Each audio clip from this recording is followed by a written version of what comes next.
అనగనగా ఒక ఊళ్ళో ప్రతిదానికి బాధపడే ప్రతిదానికి కోప్పడే ఒక అవ్వ ఉండేదంట. అదే ఏరియాకి వచ్చిన ఒక సన్యాసి అసలు ఏంటి నీ సమస్య అని అడిగాడు. ప్రతిరోజు ఏదో ఒక బాధ, ప్రతిరోజు ఏదో ఒక కంప్లైంట్ కళ్ళకి ఎదురుకుండా కనిపిస్తూనే ఉంటుంది. బాధపడకుండా క్వశ్చన్ చేయకుండా ఎలా ఉండాలి అని అవ్వ అడిగిందంట.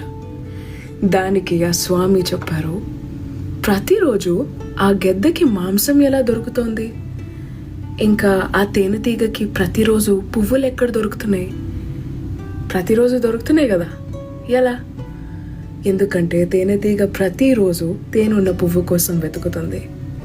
ప్రతిరోజు గెద్ద మాంసం కోసం చావబోయే వాళ్ళ కోసం వెతుకుతూ ఉంటుంది. అందుకే వాటికి ప్రతిరోజు అవి దొరుకుతాయి.